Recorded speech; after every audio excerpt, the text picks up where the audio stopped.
Assalamualaikum warahmatullahi wabarakatuh. Kami dari kelompok 1 akan presentasikan tentang pengantar hukum perlindungan konsumen yang beranggotakan saya Lutfinur Aida dengan NIM 21401014, Nandita Eka 17 dengan NIM 21401019, dan Nur Atika Anwar dengan NIM 21401021. Sejarah perkembangan perlindungan konsumen sejalan dengan perkembangan perekonomian dunia.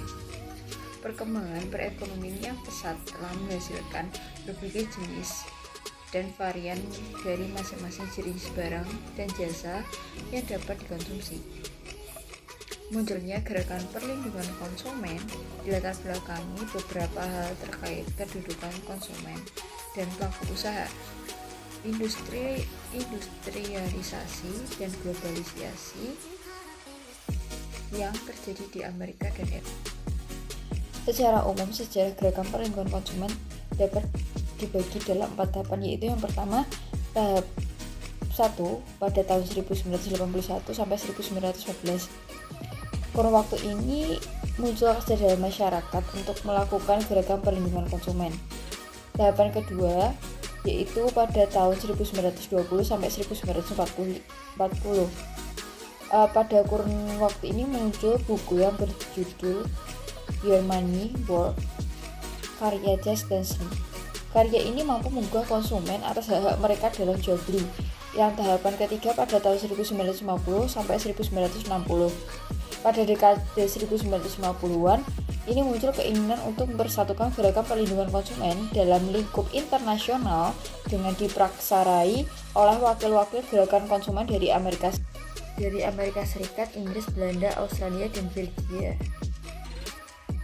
Pada 1 April 1960 berdirilah International Organizing of Customer Union. Semula organisasi ini berpusat di Den Haag, Belanda. Dan tahapan yang terakhir yaitu tahapan 4 pada tahun 1965. Pasca 1965 sebagai masa pemantapan gerakan perlindungan konsumen, baik di tingkat regional maupun internasional. Sampai saat ini dibentuk 5 kantor regional, yaitu Amerika Latin dan Karibia berpusat di Chile, Asia Pasifik berpusat di Malaysia. Baik, yang selanjutnya adalah konsep hukum perlindungan konsumen, yaitu yang pertama, konsep pemasaran pada awalnya adalah fokuskan pada produk lebih baik yang berdasarkan pada standar dari nilai internasional. Yang kedua adalah pada dekade 60-an fokus pemasaran dialihkan dari produk kepala pelanggan. Dan yang ketiga adalah sebagai konsep baru pemasaran dengan pembaruan dari konsep pemasaran menjadikan konsep strategi. Konsep strategi pemasaran pada dasarnya mengubah fokus pemasaran dari pelanggan atau produk kepada pelanggan dalam konteks lingkungan eksternal yang lebih luas. Baik, untuk bab selanjutnya yaitu pengertian perlindungan konsumen. Pengertian perlindungan konsumen menurut pasal 1 angka 1 Undang-Undang Perlindungan Konsumen Nomor 8 Tahun 1999, yakni perlindungan konsumen adalah segala upaya yang menjamin kepastian hukum untuk memberi perlindungan kepada konsumen. Rumusan pengertian dari perlindungan konsumen di atas menyatakan bahwa segala upaya yang menjamin adanya kepastian hukum diharapkan sebagai bentuk untuk menyadarkan tindakan sewenang-wenang yang bisa merugikan pelaku usaha hanya demi kepentingan konsumen.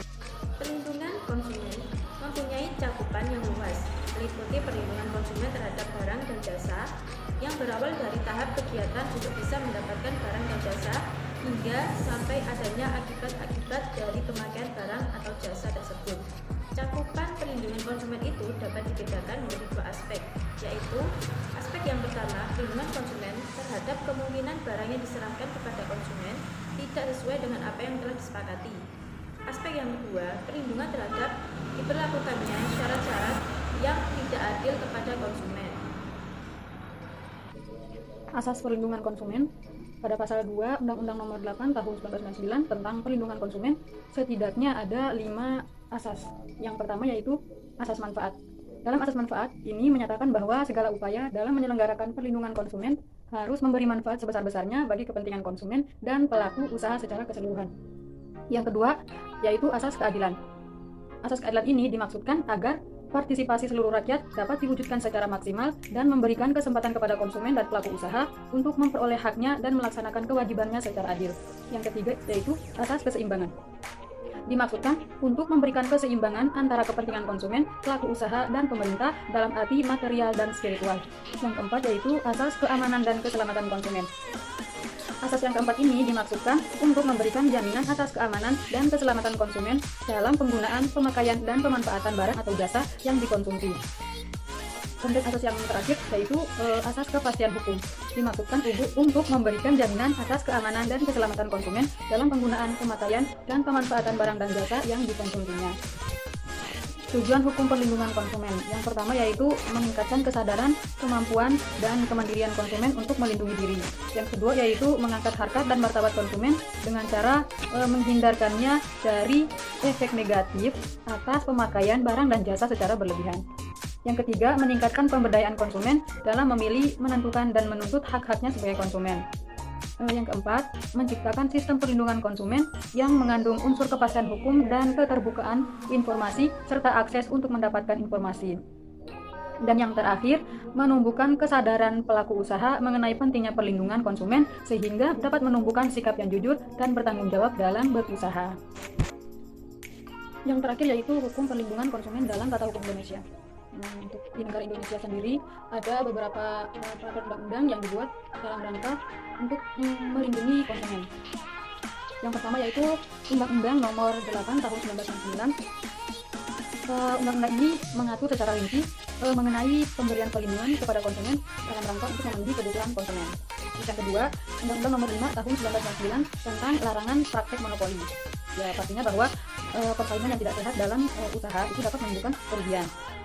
Terus yang ketiga yaitu Undang-Undang Peraturan Pemerintah Nomor 58 Tahun 2001 mengenai pembinaan pengawasan. Dalam hal ini yang bertanggung jawab dalam melakukan pembinaan dan pengawasan adalah pemerintah. Yang keempat yaitu Pasal 4 Undang-Undang Perlindungan Konsumen, lebih tepatnya ke hak-hak konsumen. Dalam undang-undang ini dijelaskan bahwa konsumen berhak untuk menentukan dan mendapatkan barang atau jasa yang sesuai dengan nilai tukar dan kondisi serta jaminan yang dijanjikan. Yang kelima yaitu Pasal 5 Undang-Undang Perlindungan Konsumen yang membahas tentang kewajiban konsumen.